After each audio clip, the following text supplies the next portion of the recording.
তাহলে রসুল আসলেন রবিউল আউয়ালে, চলে গেল না? বলেন না কেন ভাই? মাঝখানে সময় গেল কতদিন খবর নাই। আসলেন রবিউল আউয়ালে, চলেও গেলেন রবিউল আউয়ালে, মাঝখানে সময় কাটলো কতদিন? এখন আমি প্রশ্ন করব তাদের যারা বলে রসুল কখনোই মরে নাই, আছে না নাই? আর এক দল বলে রসুল যে একবার মরে গেছে আর জিন্দাই হয় নাই।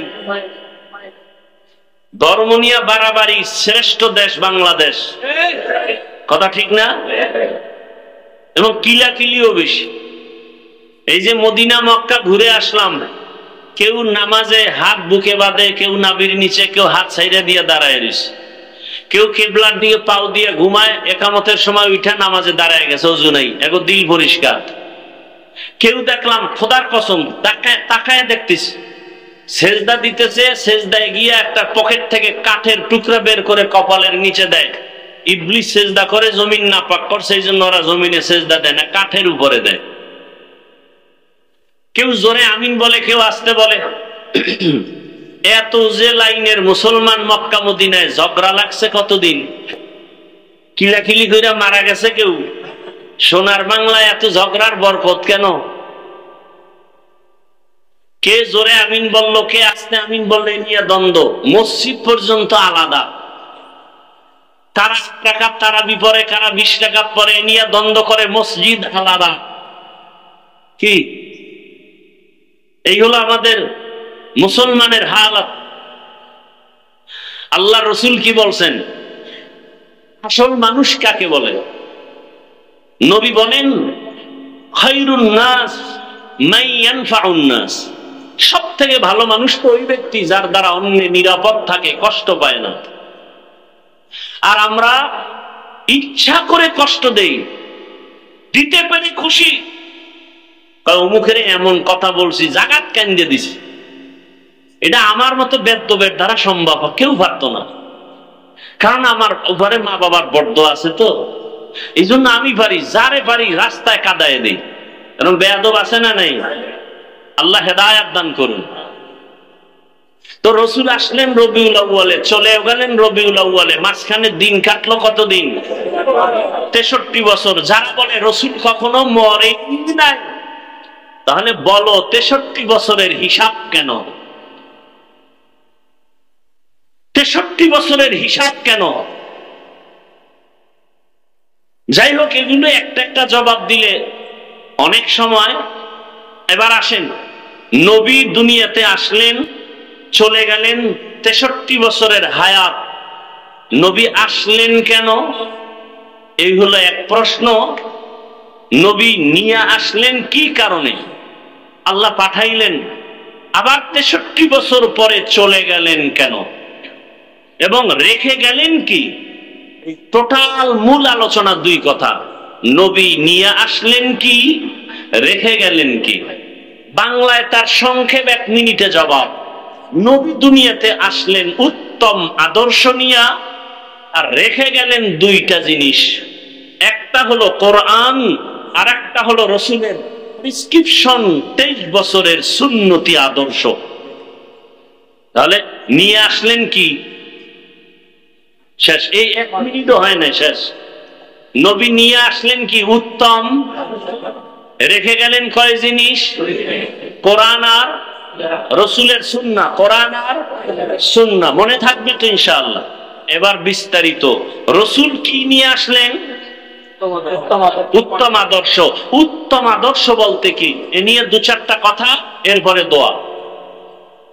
আল্লাহ তাআলা রসুলের আদর্শ সম্পর্কে বলেছেন সবথেকে দামি আদর্শ, ইন্নাকা লাআলা খুলুকিন আযীম।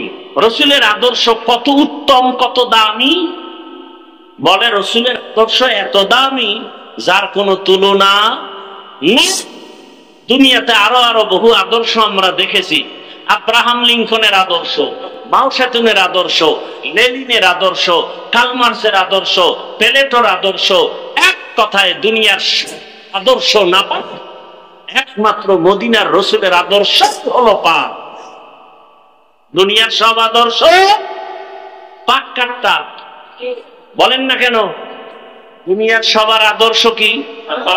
নাপাক। কেন? ও মানুষটাই নাপাক, ওর দেমাগ নাপাক, ও খায়ও নাপাক। 3 বেলা ভাত খাইয়া যারা বিল জানে, ওর দেমাগটা কত পাক। 3 বেলা খাইয়াও যাদের মদ পান করতে হয়, ওর দেমাগটা না নাপাক। দেমাগ কারণেই তো বউরে মা কয়। কি মদ পান করার পরে কেউ জিকির করছে? বলেন। তাহলে মদ পান করার পরে দেমাগ পাক না নাপাক? ওই দেমাগ দিয়া যদি কোনো আইন করে তাও নাপাক। তাহলে দুনিয়ার সমস্ত আদর্শ নাপাক, একমাত্র পবিত্র আদর্শ মদিনার আদর্শ। কেমন আদর্শ? যারা পালন করে, লালন করে, এরাও পবিত্র অবস্থায় চলে। ওই রসুলের আদর্শ কেমন পাক, কেমন ১৫০০ বছর পরেও আজকের এই কেরানীগঞ্জের মাহফিল তার জ্বলন্ত প্রমাণ। কথা আমি পুরান কথাটা আবার রিপিট করতেছি। মনে করেন নির্বাচনী কোন জনসভা যদি কোন দুনিয়ার টাকাওয়ালারা দেয়, তার কি করতে হবে? এই লোকগুলো এই জায়গায় হাজির করার জন্য আপ ডাউন গাড়ি ভাড়া দিতে হবে। সত্য কথাটা স্বীকার করেন। আসার পরে ভিআইপি চেয়ার লাগবে, ফাঁকে ফাঁকে নাস্তা, না হয় চেয়ার বাতাসে উড়বে। এরপরে নিয়ন্ত্রণের জন্য টাকা দিয়া প্রশাসনের লোক রাখতে হবে। কথা ঠিক? এবং বসার ক্লাস ভিন্ন। যারা দামি তারা দামি চেয়ারে বসবে, যারা দুর্বল তারা দুর্বল জায়গায় বসবে। এবার তাকায় দেখেন, চোখে তাকায় দেখেন, এখানে আপনারা যারা আসছেন গাড়ি ভাড়া দিছে? দিবে। বরং আপনাদের থেকে রেখে দিছে। অনেকে আবেগে গাড়ি ভাড়াও দিয়ে দিছে। কথা ঠিক? বসার জন্য ভিআইপি ব্যবস্থা কি? কার্পেট, মখমলের চাদর, হ্যাঁ, এমন ত্রেপাল দিছে, এইটা যদি কোনো বিয়ার অনুষ্ঠানে দেয় তো মহব্বতে জুতা হাতে চলে আসবে। কথা ঠিক? এখানে বসার জন্য কোনো ক্লাস ভাগ আছে? কে বড়, কে ছোট, কে ধনী, কে গরিব, কে আলেম, কে গায়রে আলেম, সব একাকার। কথা ঠিক? এত প্যান্ডেলটাকে নিয়ন্ত্রণ করার জন্য ডানে বামে পুলিশ, র্যাব, আর্মি আছে কতজন? বলেন।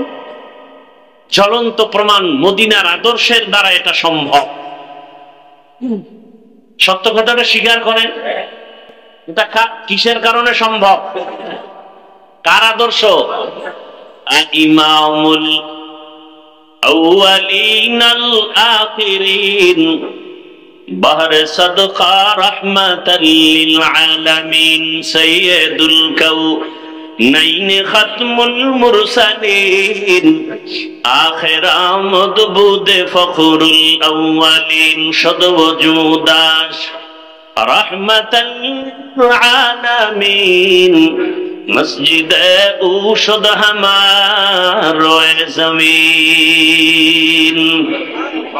রহমতের নবীর আদর্শ এত সুন্দর, কে ধনী কে গরিব কোনো ভেদাভেদ নাই। রহমতের নবী যেই প্লেটে খায় ওই প্লেটে গোলাম আয়েশা খানা খায়। আরবে গেলে এখনো দেখবেন রহমতের নবীর আদর্শ এখনো আছে। আরবের বড় বড় টাকাওয়ালারা এখনো যেই দস্তরখানে খানা খায়, কাজের লোকেরাও একই দস্তরখানে খানা খায়। এটা কার সুন্নত? এটা তাবলীগওয়ালাগো সুন্নত। কার সুন্নত? তো কুজা সুন্নতে আহমদ কুজা মুহাম্মদ কাইবুয়াদ নসবত রহমান আব্বা সুন্নতি কওলে রাসূল মজদায়ে কানা মাই হামকুন কবুল।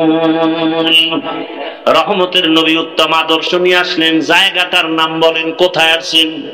কেরানীগঞ্জ। কোথায় বলেন না কেন? মক্কা নগরীতে আসছেন, মদিনায় না। কোথায়? মক্কা নগরীতে আসছেন। এমন এক সময় নবী আসছেন যেই মক্কা নগরীর মানুষ পৃথিবীর নিকৃষ্ট চরিত্রহীন, লম্পট আর খারাপ। দেখছেন নি কারবার? প্রত্যেকটা পয়েন্টে পয়েন্টে আলাদা আলাদা সবক। কেরানীগঞ্জ মডেল মসজিদ আসেনি? আছে। সবাই দেখার জন্য মাঝে মাঝে যায়। ভালো করে বুঝবেন কেরানীগঞ্জে কত আকাম কুকাম চলে, চলে না চলে না? মদের আড্ডা, তাসের আড্ডা, জুয়ার আড্ডা, সব চলতে চলতে এগুলো কিন্তু মসজিদের পাশে চলেনি না। কারণ উল্টাপাল্টা যা ডাইনে বামে করে মসজিদের পাশের মানুষগুলো একটু কম করে। কেন কয়? মসজিদ সাবধান, কখন আবার গজব আসে ঠাড়া পড়ে। কথা ঠিক নেই। তাহলে দুনিয়ার মধ্যে নেচার হলো দুনিয়ার সবাই উল্টা পাল্টা স্বাভাবিক ভাবে করে, তবে মসজিদমুখী মানুষগুলো একটু কম করে, পাশের মানুষও কম করে। দুনিয়ার সব মানুষ খারাপ হতে পারে চূড়ান্ত, কিন্তু বাইতুল্লাহর পাশের মানুষ খারাপ হলেও তো অন্যদের তুলনায় কম হবে, কিন্তু না, ইতিহাস বলে পৃথিবীতে মক্কার পাশের মানুষের মতো খারাপ আর নাই। এত বড় দামি ঘরের পাশের মানুষ এত খারাপ কেন? আর ঘরটা কেমন দামি? বাইতুল মুকাররমের মতো দামি। ইন্না আউয়ালা বাইতি মুযিআ লিন-নাস লাল্লাযী বিবাক্কাতা মুবারাকান ওয়া হুদা মুবারাকান ওয়া হুদাল লিল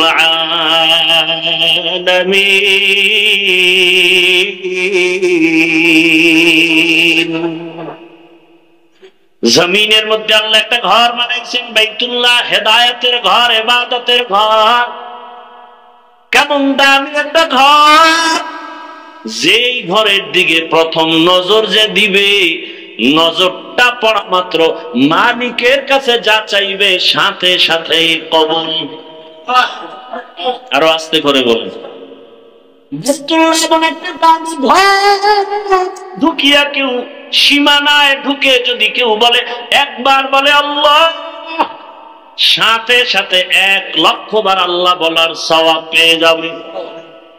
আতিনা ফি দার দুনিয়া হাসান আতিনা ফি দার উকবানা হাসান ইয়া গিয়াসাল মুস্তাগীসিন নাহদিনা ইস্তিসারা বিন উলুমে ওয়াল গিনা। হর গড়ি দে नेको तू तैयार है जो न मांगे उससे तू बेजार है। বাইতুল্লাহর সীমানা কদ্দুর জানেননি? যারা আমরা তওয়াফ করি হাজী সাহেবরা, ওই তওয়াফের জায়গা জেদ্দা এয়ারপোর্টে নামার পরে মক্কায় যারা রওনা করেন, আপনারা দেখছেন রাস্তার উপরে এরকম একটা রেহাল আছে, বিশাল বড় রেহাল, দেখছেন নি? ওই খালের ভিতরে ঢুকলেই সে বাইতুল্লাহ সীমানায় ঢুকলো। বাইতুল্লাহর দেওয়ালের পাশে বসে যদি একটা সেজদা দেয়, যে ফল পাবে, রেহালের মধ্যে ঢুকে একটা সেজদা দিলে 1,00,000 সেজদার সওয়াব পেয়ে যাবে। এরকম চারদিকে সীমানা না, এই পুরা সীমানাটা নিরাপদ কিয়ামত পর্যন্ত। ওই সীমানায় কোনো কাফের, কোনো বেঈমান ঢোকা হারাম। কোন অপরাধী হাজারো মানুষকে হত্যা করে ঢুকে যায়, আল্লাহর আইন হলো ওই সীমানায় থাকা অবস্থায় চোখের গরম দিয়েও তাকানো যাবে না, হারাম। কারণ এই জায়গাটা হলো নিরাপদ। ওয়াসাইতুন ওয়াতুরি সিনিন ওয়া হাদাল বালাদিল আমিন। আল্লাহ শপথ করেছেন, তিনের কসম, জৈতুনের কসম, তুরে সিনার কসম, নিরাপদ শহর মক্কা নগরীর কসম। এমন একটা দাম ঘর, যে ঘর শুধু তাকায় তো কিছু বলবে না, শুধু তাকায় দেখবে আল্লাহর ঘর। আমল নামায় শুধু সওয়াব আর সওয়াব। অল টাইম হলো আল্লাহর রহমত ওখানে অবতীর্ণ হয়। আল্লাহ আমগো কেরানীগঞ্জে নাই, আমগো বরিশালে নাই, পূর্ব দিকে নাই, দক্ষিণে নাই, তাহলে পশ্চিমে কেন নামাজ আদায় করি? হ্যাঁ, পশ্চিমে কেন? কাবা হলো মুসলমানের ওখানে নেটওয়ার্ক, ওখানে নেটওয়ার্কের মূল সেন্টার কাবা। আগের দিনে রেডিও সেন্টার চালাইতো না গ্রামে? কথা বল না কেন? আচ্ছা, রেডিওর খবর দিলে রেডিওটা যদি ঢাকার দিকে মুখ না করে তাহলে আওয়াজ হয় না, ঘুরায় যদি দেয় অন্যদিকে আওয়াজ নেই। বিষয় কি? সেন্টারের সাথে সম্পর্ক নাই। মুসলমানের ইমানের মূল সেন্টার কই? কাবা। আল্লাহর ওয়াদাই ওখানে আল্লাহর কুদরতের রহমত অবতীর্ণ হয়, রহমতের জন্মভূমি। এত বড় দামি এক জায়গা, পৃথিবী নামক গ্রহটা আল্লাহ বানাইছেন, আগে বানাইছেন কাবার স্থানটা, এরপরে বাকি জায়গা পৃথিবীর মধ্যখান জায়গা। ওই কাবা এত দামি যে কাবার দিকে তাকায় থাকলেও সওয়াব, শুধু তাকায় থাকবে সওয়াব, তওয়াফ করলে তো সওয়াব আছে। যে কাবার সামনে গেলে সব এক হাত, ধনীকে গরিবকে, আলেমকে মূর্খ, কোন ভেদাভেদ নাই, সবাই দুইটা কাফন পরো, মরার আগে মরার কাফন লাগাও। কালা না সাদা? সাদা কাফন একটা বডির মধ্যে লাগাও, আর একটা পরনে নাও, সেলাই দিও না। আমরা হুজুরেরা সব সময় টুপি পরে থাকি, ওখানে গিয়েও কি একটু চিন্তা করি সবাই যখন এক লাইনে আমরা আলাদা টুপি দেই, চালাকি চলবে? ধনীর যে হালাত, গরিবের সে হালাত, পাগলের মতো আসে, এরা মালিকের আসে, আল্লাহর আশিক সব একই মাওলার দরবারে একই আওয়াজে ভিক্ষা চায়, লাব্বাইক আল্লাহুম্মা লাব্বাইক, লাব্বাইক লা শারীকা লাক লাব্বাইক, ইন্নাল হামদা ওয়ান নি'মাতা লাকা ওয়াল মুলক লা শারীকা লাক। রিকশাওয়ালা ওই আওয়াজ না তারটা আলাদা, দেনেওয়ালা তো জায়গা মতো দিবেন, কিন্তু টাকার সবার একই আওয়াজ, কোনো আলাদা নাই। ওখানে সবাই মাওলার আশেক। কার আশেক বলেন না কেন? আচ্ছা, আমি মাওলার আশেক বলছি না, আল্লাহর আশেক বলার পরে কারো অন্তরে কোনো প্রশ্ন? এটারে আমি যদি বাংলায় বলি মাওলার পাগল, তো এই চুলকানি অনেকের শুরু। আল্লাহর ওখানে যাইয়া পাগল হয়ে যায় মানুষ। আরে বেটা, সোনার বাংলার সোনার আছেন টঙ্গিপাড়ার এলাকায় শামসুল হক রহমতুল্লাহ আলাইহি, তিনি তো বলেছিলেন আইয়ুব খান টাকা দিয়ে শামসুল হকের কিনা যায় না। সেই শামসুল পৃথিবীর মানুষ মানুষও পাগল ছাড়া নাই। কেউ টাকার পাগল, কেউ ক্ষমতার পাগল, কেউ নারীর পাগল, কেউ গাড়ির পাগল, কেউ বাড়ির পাগল। কথা বলেন না কেন? যে ক্ষমতার পাগল ও ঘুম দেখে ক্ষমতা, মাঝে দাঁড়াইয়াও দেখে ক্ষমতা। যে নারীর পাগল সে 24 ঘন্টা নারী নারী জিকির আর ফিকির। যে বাড়ির পাগল 24 ঘন্টা তার বাড়ি বাড়ি জিকির আর ফিকির। এই সব পাগলের মধ্যে একদল পাগল আছে, এরা নারীর পাগল না, টাকার পাগল না, ক্ষমতার পাগল না, বাড়ির পাগল না। পাগলগুলো শুধুমাত্র আমার আল্লাহ তাআলার পাগল। কার পাগল? तो दिल में तू आता है समझ में नहीं आता, तो दिल में तू आता है समझ में नहीं आता, बस जान लिया मैं तेरे पहचानो यही है, बस जान लिया मैं पहचानो यही है। যে টাকার পাগল সে টাকা তালাশ করে, ঠিক নেই? যে ব্যক্তি টাকার পাগল সে টাকা টাকা চায়। যে ক্ষমতার পাগল সে বলে টাকা লাগবে না, ক্ষমতা চাই। যে নারীর পাগল কার মা বাপ লাগবে না, নারী চাই। ঠিক আছে? আর যে ব্যক্তি আমার আল্লাহ তাআলার আশিক, ওই বান্দা বলে টাকা লাগবে না, বাড়ি লাগবে না, ক্ষমতা লাগবে না, আমি কিছুই চাই না, আমার মাওলাকে চাই। তেরা আয়না আলমে রঙ্গ বুহে जिधर दिखता हो उधर तू ही तू है, तेरा आलम रंग बूहे जिधर दिखता हो उधर तू ही तू है, हीचे कसदर मुल्क उ अंबाजों ने कौले उरा लाने न आवाज नहीं। আল্লাহকে পাওয়ার জন্য আসে, আল্লাহরে কই ভাইবা, আল্লাহরে দেখছনি, লন্ডন যাই দেখবা, আল্লাহকে কয় না। আল্লাহ দেখার আইন হলো আল্লাহর সৃষ্টি। বিল্ডিংটা এত সুন্দর, বানানোওয়ালা ইঞ্জিনিয়ার না জানি আরো কত সুন্দর, ঠিক না? প্রমাণ করে ইঞ্জিনিয়ার কি? কথা বলেন না কেন? আমার আল্লাহ কত সুন্দর, আমার আল্লাহর বানানো আসমানের দিয়ে তাকায় দেখ, আসমান এত সুন্দর, বানানেওয়ালারও কত সুন্দর, জমিন কত সুন্দর, বানানেওয়ালা আল্লাহ কত সুন্দর। এগুলো নিয়ে যারা গবেষণা করে, করতে করতে করতে করতে দেওয়ানা হয়ে যায়। এরে জমিন এত সুন্দর, বানানেওয়ালা কত সুন্দর, তার একটু দেখতে মনে চায়, তার একটু দেখতে মনে চায়। তখন বান্দা আল্লাহর মোহাব্বতে পাগল পারা হয়ে যায়।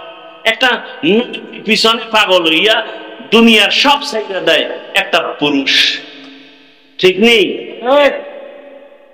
অথচ ওই নারীর ঘামের মধ্যে কি মেশিয়ার ঘ্রাণ আছে? আমার মাওলার কুদরত দেখা সে কেন পাগল পার হবে না?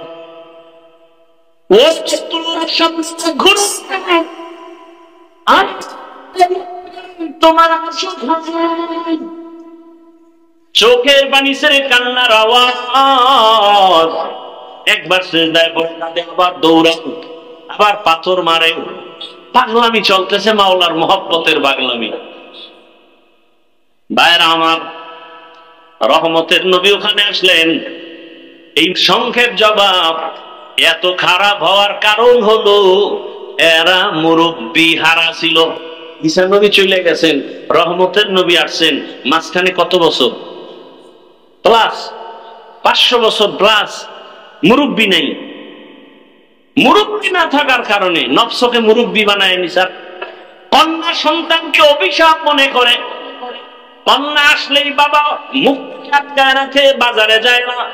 বহু বাবা কন্যা সন্তান পেয়ে বেজার হয়ে গলা টিপে মেরে ফেলেছে। কত খারাপ! বর্তমান দুনিয়াতেও কিছু কুলাঙ্গার দেখা যায়, ছেলে হলে খুশি হয়, মেয়ে হলে কষ্ট পায়। বলেন না কেন? এবার কষ্ট পায় বউরে গালাগালি করে। সন্তান দেওয়ার মালিক কি স্ত্রী? আল্লাহ হেদায়াত দান করুন। সন্তান দেওয়ার মালিক কে?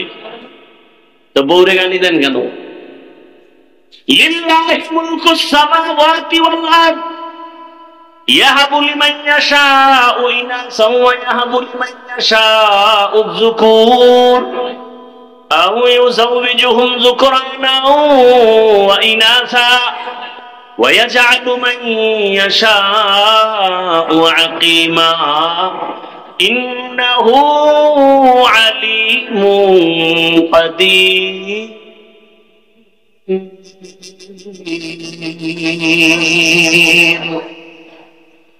আল্লাহ তাআলা বলেন, জমিনের মালিক আমি চাইলে কাউকে ছেলে দেই, কাউকে মেয়ে দেই, কাউকে কোনোটাই দেই না, কাউকে দোনোটাই দেই। ক্ষমতা কার? দেখছেননি এখানে বান্দার কোনো হাত আছে? বান্দারা চেষ্টা করলো ট্যাবলেট খাওয়াইয়া সন্তান কমাও, স্লোগান লেখা দিছে, ছেলে হোক মেয়ে হোক দুটোর বেশি নয়, একটা হলে ভালো হয়, ঠিক নেই? যখন এই স্লোগান শুরু করছে, ওই দিন থেকে আমার মাওলার কুদরতের চাবিও শুরু হয়ে গেছে। একসাথে 4 সন্তান। আল্লাহর সাথে পাল্লা দিয়ে কেউ পারছে? এই শিক্ষিত বাবারা বলেন তো, সন্তান কমানোর মিছিলে বলেন তো কি পরিমাণ জনসংখ্যায় আমার দেশের মানুষ কমছে না বাড়ছে? তো ট্যাবলেট কই? ওয়া মাকারু ওয়া মাকারাল্লাহ ওয়াল্লাহু খায়রুল মাকিরিন।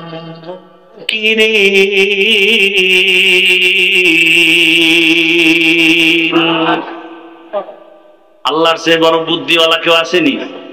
আরে মিয়া, তুমি কত বুদ্ধি! মাওলাকে নিয়ে গবেষণা করার বুদ্ধির জীবী তো তোমার নাই। বেশি চালাকি করবা, ভেতরের জীবী হ্যাং হয়ে যাবে। হ্যাং হয়ে গেলে তো বলে আল্লাহ বলতে কিছু নাই।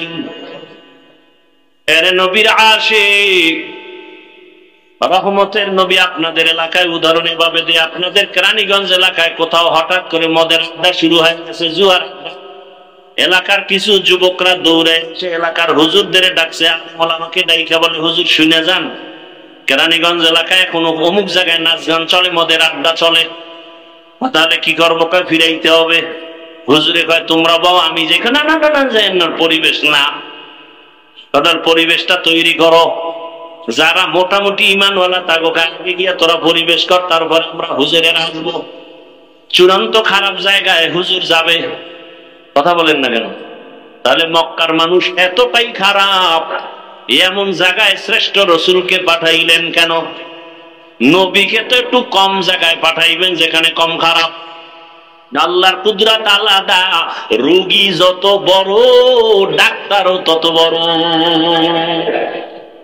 ইমামুল আউয়ালিন আখিরিন বাহরে সাদকা রাহমাতাল লিল আলামিন।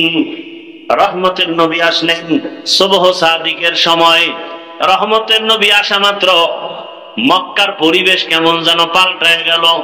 আম্মা আমেনা বলেন, দুনিয়াতে বাচ্চা গর্ভে আসলে মহিলার মাথা ব্যথা করে, পেট ব্যথা করে, কত রোগ, আমার কোনো রোগ হয় নাই। দুনিয়াতে বাচ্চা আসে, রক্ত যায়, কত ব্যথা, চিৎকার, আমার কিছুই হয় নাই। বরং দুনিয়ার সন্তানেরা কান্না করে আসিয়া, আর আমার সন্তান মোহাম্মদ আসিয়া আল্লাহর নামে শুকর আদায় করেছে। রহমতের নবী আসা মাত্র এতটা সুস্থ হতে লাগলো। পারস্য এলাকা, আমি আমেনা নিজ চোখে তাকায় দেখি মুহাম্মদ আসা মাত্র এমন আলো দেখলাম, আলোর দ্বারা পুরা পারস্যের প্রাসাদ গুলো, রাজপ্রাসাদ গুলো ডাইরেক্ট আমি চোখে তাকায় দেখতেছি। হাজারো বছরের প্রজ্বলিত আগুন নিভে গেল হঠাৎ করে। রহমতের নবী আসছেন, রহমতের বাতাস শুরু হয়ে গেছে, উত্তম আদর্শ নিয়ে আসছেন। রহমতের নবী 63 বছর হায়াত পাইলেন। এই হায়াতের মধ্যে কোনদিন এমন এক পরিবেশ, নবীর ডানেও দুশ্মন, বামেও দুশ্মন, সামনে পেছনে দুশ্মন, আপন জনেরাও। দুনিয়াতে একটা সন্তান আসার পর আপন হয় তার মা বাবা, কেউ তেমন আপন, কিন্তু আমার মাওলা পাকের কুদরত, রহমতের নবীকে পাঠাবার আগে আব্বা জানকে নিয়ে গেলেন। রহমতের নবী আফসোস করে কাঁদে দুনিয়াতে আসিয়া। একদিন বাবা বলে ডাক দিতে পারি না, আমি ইয়াতীম। 6 বছর বড় অসহায়, বাবার কবর দেখতে গিয়া মাকেও হারিয়ে ফেলেছে। আমার 8 বছরে দাদা আব্দুল মুত্তালিবও চলে গেছে। এখন আমার কেউ নাই, কার কাছে মনের দুঃখ বলবো? এত বিপদ, আমার ডানে বামে কেউ নাই।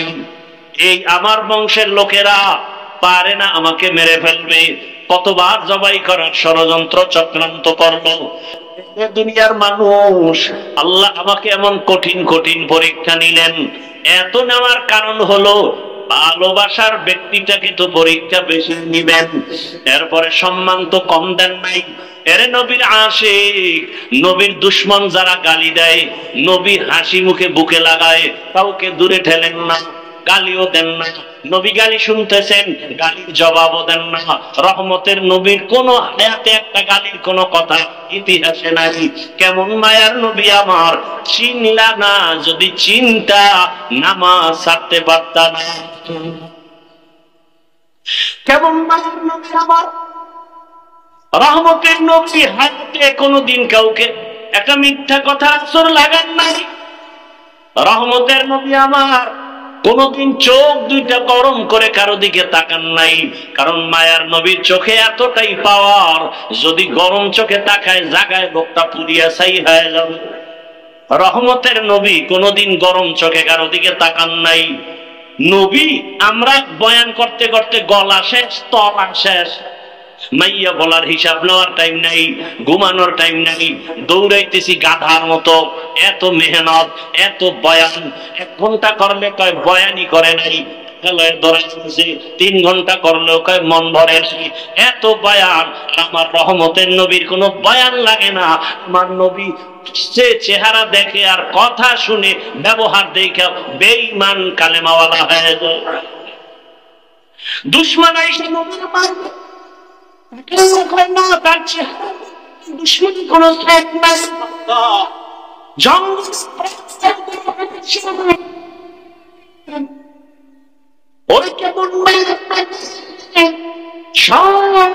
নবী রাসূল আমার আল্লাহ তাআলার আশিক, আর আল্লাহ বলেন আমি একা আল্লাহ মুহাম্মদের আশিক।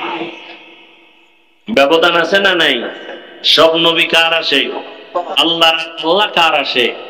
রহমতের নবীর আসে। কেমন মায়ার নবী আমার! সব নবীদেরকে আল্লাহ মেরাজ দিয়েছেন জমিনে, আর আমার মায়ার নবীর মেরাজ আল্লাহ দিয়েছেন আরশে আজিমে। রহমতের নবী।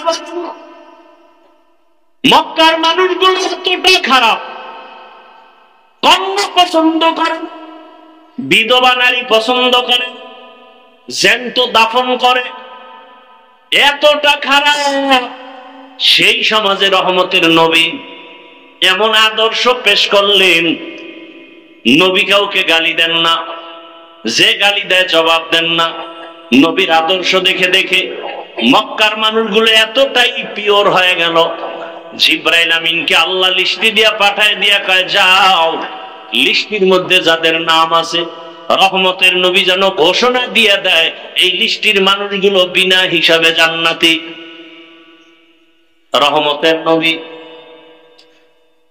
আল্লাহর স্পেশাল বানানো চেহারা কত সুন্দর। আনহা বলেন, দুনিয়ার মানুষ তোমাদের সবার একটা সূর্য, আর আয়েশার আলাদা সূর্য। তোমাদের সূর্য সকালবেলা পূর্ব দিকে উঠিয়া পশ্চিম অস্ত যায়, আর আমি আয়েশার সূর্যটা প্রতিদিন এশার নামাজের পরে আমার হুজরায় উদিত হয়। নবীর চেহারা এত সুন্দর। আম্মা জান আয়েশা রাদিয়াল্লাহু আনহা বলেন, ঘাম বোতলে ভরে রাখতাম, বড় বড় অনুষ্ঠানে আতর হিসাবে ব্যবহার করতাম। কেমন মায়ার নবী আমার, যেখানে কদম দেয় সেখানেই মেশকের ঘেরান। এত বছর মানুষের বয়ান করছি, ওহুদের ময়দানের ঘটনা বইলা বইলা বলছিলাম। নবীর দান শহীদ হওয়ার পর একটা গর্তের মধ্যে রাসূল পড়ে গেলেন। হযরত আলী সহ কয়েকজন সাহাবা নবীরে কাঁধে উঠাইয়া ওহুদ পাহাড়ের পাশে নিয়ে একটা পাথরের উপর রাসূলকে বসালেন। নবী ওখানে কিছুক্ষণ বিশ্রাম নিলেন। নবী যেখানে বসছেন ওখান থেকে এখনো মেশকের ঘেরান আসতেছে, ওখান থেকে এখনো। এই বয়ানটা এত বছর করছি, কিন্তু ওই পাথরটা ধরতে পারি নাই, সৌদি গভর্নমেন্ট আটকায় রাখছে। এবার গিয়া শুনলাম ওই জায়গাটা খুলিয়া দিছে, চলে গেলাম সেখানে। ওই পাথরটা একটু গর্ত, মাথাটা ঢুকাইয়া যখন রাসূল শরীফ মোবারক মাথা ওখানে রেখে রেস্ট নিছেন, ওই জায়গাটায় নাক লাগানো লাগে না, দাঁড়াইলে দেখি মেশকের ঘেরান বের হচ্ছে। ভালো রকম তাকায় দেখলাম কেউ কি আবার আতর লাগাইতো না, কোনো আতর নাই। ১৫০০ বছর পর্যন্ত মেশকের ঘ্রাণ অনবরত বের হইতেছে। পারলে বাবা মাওলার কাছে বইলা যায়,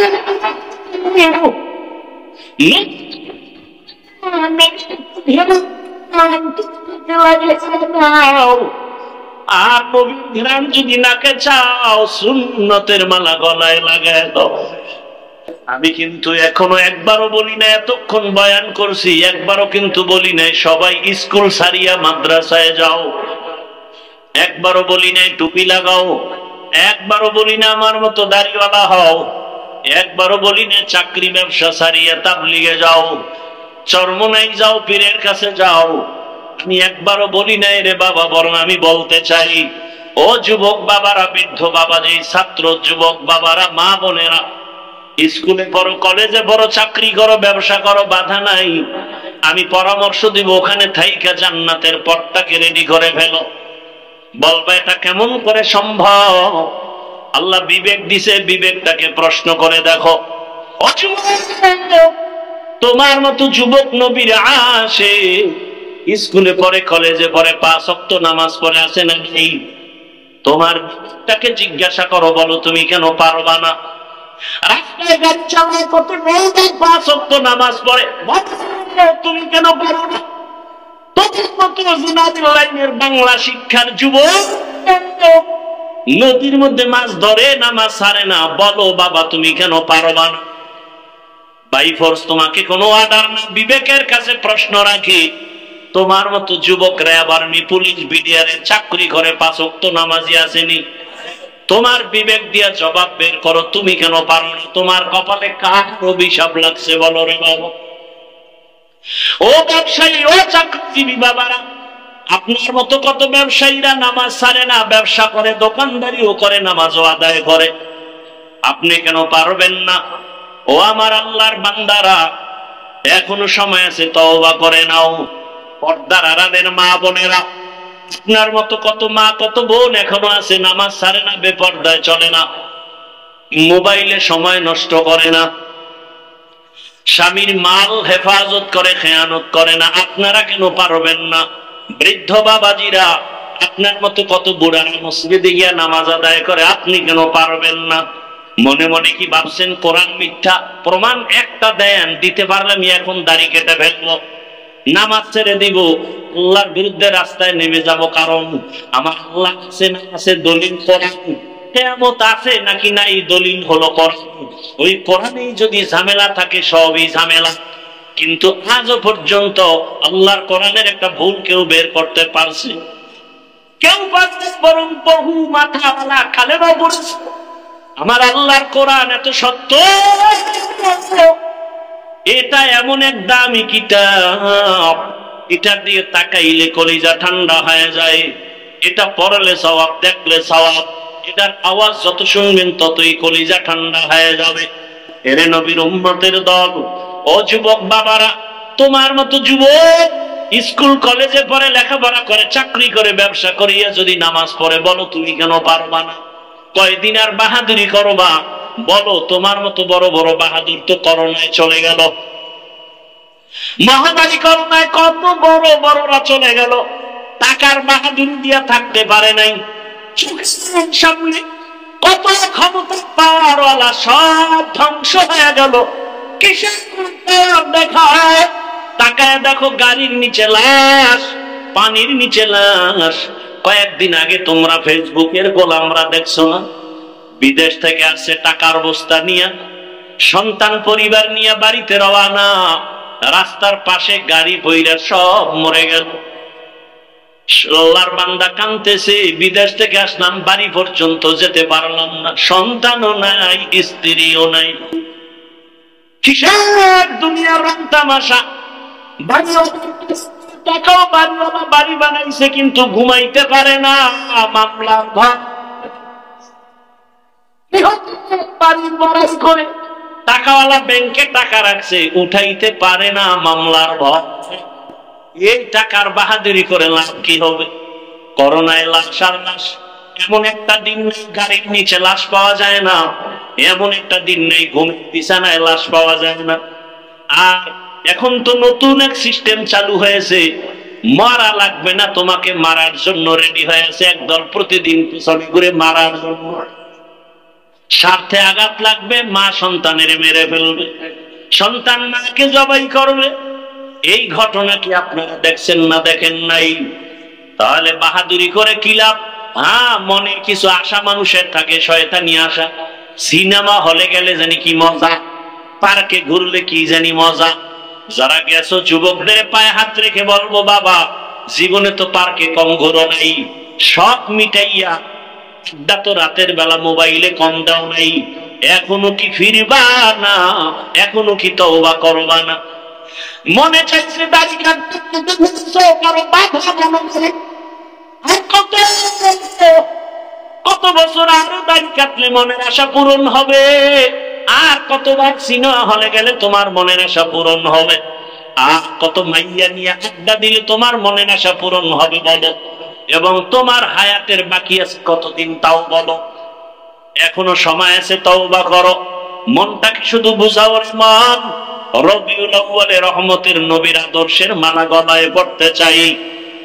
জীবনে কত নামাজ ছাড়লাম, দাড়ি কাটলাম, বেপরদায় আড্ডা দিলাম, মোবাইল চালাইলাম, মোবাইল চালাইয়া সারা রাত কাটাইয়া কত গুনাহ করলাম, হাতের গুনাহ, চোখের গুনাহ, পায়ের গুনাহ, অন্তরের গুনাহ। আজকে থেকে আর গুনাহ করবো না, নামাজ ছাড়বো না। তওবার যদি নিয়ত হয়, আল্লাহকে মনে যদি বলতে পারো, হে মালিক জীবনে আর দাড়ি কাটবো না, নামাজ ছাড়বো না, বেপরদায় চলবো না, মা বাবার সাথে বেয়াদবি করবো না, ওলামায়ে কেরামের পরামর্শ, শিক্ষকের দোয়া নিয়া নবীজির আদর্শ মেনে চলবো। এখনো যদি তওবা করতে পারো, জীবনের মুহূর্তে সব গুনাহ মাফ হয়ে যাবে। ও আল্লাহর বান্দা, তুমি বলতেছো টুপি মাথায় দিলে মাথা গরম লাগে, আর আমরা 24টা ঘন্টা টুপি মাথায় দেই, কই তু মাথা তো গরম হলো। টুপির কারণে তো আমগো সম্মানও কমে নাই। তোমরা কেউ আসো, কেউ নাই, কেউ খাও, কেউ খাও না, আমরা টুপিওয়ালাদের কোনো টেনশনই নাই। এর যুবক কারণে তো সম্মান কমে নাই। ইনসাফ দেখলে কয় হুজুর দোয়া করবেন, মন্ত্রী দেখলে বলে দোয়া করবেন, টাকাওয়ালা দেখলে বলে হুজুর দোয়া করবেন, আপনাদের দোয়া ছাড়া উপায় নেই। মাদ্রাসায় পড়েছি, সরকারি কোন সার্টিফিকেট নেই, কই সার্টিফিকেটের অভাবে তো না খাইয়ে কোনোদিন মরি নাই। বরং টাকার পিছনে তুমি দৌড়াও, আর আল্লাহর প্রিয় বান্দা যারা টাকা তাদের পিছনে দৌড়াও। অহংকার বুঝানোর জন্য বলি না রে বাবা, বুঝাইতেছি ইসলামের লাইনে চললে সম্মান কম নাই। এখনো সময় আছে, তওবা করো। আমার মাওলার আযাব কি তুমি ছোট মনে করেছো? আরে আজকে আমিও তো তোমার মতো টুপি মাথায় না দিয়েও চলতে পারতাম, কেউ আমারে বাধা দিত না। তোমার মতো যদি প্যান্ট শার্ট টাই লাগাইয়া দাড়ি কাইটা রাস্তায় মাস্তানি করতাম, কে ফিরাইতো? বরং আমারে বিএনপি ওয়ালারা ভাড়া করতো, জামাত ভাড়া করতো, আওয়ামী লীগ ভাড়া করতো। তোমার মতো লোক আমগো দরকার। পাথর দিয়া মানুষ মারবা, তোমার মতো সাহসী লোক আমরাই চাই। কিন্তু না রে বাবা, এই টুপির কারণে কত গালি, দাড়ির কারণে কত গালি, মাদ্রাসায় পড়ার কারণে কত গালি। এরপরে এই লাইনে থাইকা কি পরিমাণ গালাগালির শিকার হইয়াছি রে বাবা। এরপরেও তো টুপি ফালাই না, দাড়ি ফালাই না, নামাজ ছাড়ি না। রাত নাই দিন নাই, ছেলে মেয়ে নিয়ে ভাবার সময় নাই। উম্মতের পিছনে সব আলেমরা দৌড়াচ্ছে, দিন নাই রাত নাই, এত মেহনত, তাবলীগ ওয়ালাদের মেহনত, পীর মাশায়েখের মেহনত, দেওবন্দি কওমি উলামায়ে কেরামের মেহনত, 12 মাসে এত দৌড়ায়। ও আল্লাহর বান্দারা, পাঁচ ধরে ধরে বলি রাসূলের আদর্শে পাঁচ ধরে কেন বলি? একমাত্র কারণ কোরআন শরীফ। আবার একটু জবাব চাই, বলো সত্য নাকি মিথ্যা? ওই কোরআনে যত বয়ান আল্লাহ করেছেন, সব বয়ান কি সত্য? ওই বয়ানে কে জান্নাতে যাবে, কে জাহান্নামে যাবে, সে বয়ান নাই। জান্নাতটা কেমন, জাহান্নাম কেমন, তাও আমার আল্লাহ বয়ান করেছেন। আল্লাহর কোরআন আর রাসূলের হাদিস পড়ে যা পাইলাম, দুনিয়ার সূর্যের গরম থেকে হাজার হাজার হাজার গুণ গরম জাহান্নামের আগুনের গরম। দুনিয়াতে একটা মশার কামড় সইতে পারি না, কবর হাসরে সাপের কামড় কেমনে সহ্য করব? দুনিয়াতে একটা বেতের বাড়ি সইতে পারি না, গুনাহগারের কবরে দুই পাশের মাটির চাপ দেওয়া হবে, কেমন করে সহ্য করব? ও আল্লাহর বান্দারা যদি অন্তর বলে কোরআন সত্য, আমার এই বয়ানগুলো সত্য রে বাবা। তুমি চাকরি করো, স্কুলে পড়ো, কলেজে পড়ো, দোয়া করি ডাক্তার হও, ইঞ্জিনিয়ার হও, তুমি প্রফেসর হও, তুমি একজন এসি ওসি হও, ডিসি হও, এসপি হও, তবে একটা দাবি, বেয়াদব হইও না রে বাবা। খবরদার। বলবা হাফিজ ভাই আদো বলা ডাক্তার কেমনে হতে হবে, বেয়াদবি মুক্ত ইঞ্জিনিয়ার কেমনে হওয়া যায়? সহজে জবাব, তিনটা জায়গার দোয়া নিলে আদো বলা ডাক্তার হবা। আদো বলা ডাক্তার হলে দুনিয়ায় তোমার সম্মান, মরিয়া গেল সম্মান। আদো বলা ডাক্তার হওয়ার জন্য তিনটা দোয়া নিবা, তিন জায়গা থেকে। দোয়া নিতে না পারলেও বেয়াদবি করবা না, মরার আগে কপাল শেষ হয়ে যাবে। এক নাম্বার জায়গা পিতা মাতার দোয়া, ওখানে বেয়াদবি করবা, তুমি ডাক্তার হলেও জুতার বাড়ি দুনিয়াতেই পাবা। এরে নবীর উম্মত। দুই নাম্বার শিক্ষকের দোয়া, ওখানেও যদি বেয়াদবি করো বিদ্যার জগৎ থেকে হারিয়ে যাবা। তিন নাম্বার আদর্শ ঠিক রাখার জন্য, চরিত্র ভালোর জন্য উলামায়ে কেরামের দোয়া, ওখানেও যদি ঝামেলা করো চরিত্র কোনোদিন ভালো হবে না। যারা মা বাবার সাথে বেয়াদবি করে আর আলেমের সাথেও বেয়াদবি করে, যারা শিক্ষকের সাথে বেয়াদবি করে এরা লেখাপড়ার জগৎ থেকে হারিয়ে রাস্তায় উলঙ্গ হয়ে ঘুরে। অতএব যুবক, তুমি ডাক্তার হও বাধা নাই, ইঞ্জিনিয়ার হও বাধা নাই, তবে আদো বলা হও, বেয়াদবি করিও না। বহু ডাক্তার আছে কত সম্মানের, কত মহাব্বতের, কত সুন্দর ব্যবহার, সালাম না দিয়া কথা বলেন। ও যুবক, ওই বাবার দোয়া, শিক্ষকের দোয়া, উলামায়ে দোয়া সামনে আগা। আজকে তাকায় দেখো, তোমার মতো যুবক ঢাকা কলেজে লেখাপড়া করে, মাথায় পাগড়ি, বড় দাড়ি, বড় জামা, পেছন দিক দিয়া তাকাইলে মনে হয় মসজিদের খতিব। যদি জিজ্ঞাসা করি তুমি মসজিদে কোথায় নামাজ পড়াও, আমি আরবি তো ভালো করে জানি না, কিসের নামাজ পড়াবো? তোমার এই হালাত কেন? তুমি কই যাও? বলে ঢাকা কলেজে পড়ি। তুমি যে ঢাকা কলেজে ক্লাস করো এই পাগড়ি রেখা, টুপি রেখা, কয় হ্যাঁ সমস্যা হয় না, কয় ক্লাসে তোমার শিক্ষক শিক্ষিকা নাই, কয় আছে, কিছু বলে না, কয় দোয়া করে যে আমাদের ছাত্র ছাত্রীদের মধ্যে এই ছেলেটা বড় ভদ্র, বড় নম্র, বড় সভ্য। মাঝে মাঝে জিজ্ঞাসা করি, বাবা তুমি যে ঢাকা কলেজে এই পাগড়ি নিয়ে যাও, তোমার ক্লাসের মধ্যে মেয়েরা নাই, কয় আছে। মাঝে মাঝে সবাই মিলে যখন আড্ডায় যাবে আমারে দাওয়াত দেয়, আমি ইস্তেগফার করি। জবাব দেওয়ার আগে আল্লাহর কুদরত, আমার ক্লাসের মেয়েরা জবাব দিয়ে বলে ডিস্টার্ব করিস না, ও আল্লাহর পথে আছে, ওরে সাইরা দে, আমরা চল। এইভাবে আমি চলতেছি রে বাবা। অতএব আমি যে কথাটা মেসেজ দিতে চাই, আমি একবারও বলি না তোমার মাদ্রাসায় যেতেই হবে, তাবলীগ করতেই হবে না, বরং মা বাবার দোয়া, শিক্ষকের দোয়া, উলামায়ে কেরামের দোয়া পরামর্শ নিয়া স্কুলে পড়িয়াও জান্নাত পাওয়ার পথ আছে না নাই? কলেজে পড়িয়া জান্নাত পাওয়ার পথ আছে না নাই?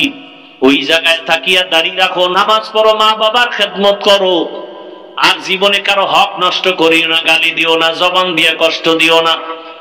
ডাক্তার হলেও তোমার জীবন ধন্য, ইঞ্জিনিয়ার হলেও তোমার জীবন ধন্য।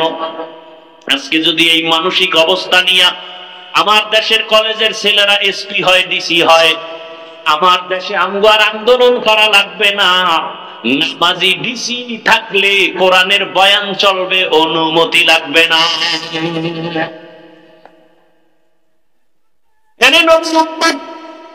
এখনো সমাজে তওবা করো, আল্লাহর কাছে মনে মনে বলো, হে মালিক, জীবনে তো গুনাহ কম করি না, ও আল্লাহ সূর্যের গরম সহ্য করতে পারি না, জাহান্নামের আগুনের গরম কেমনে সহ্য করব?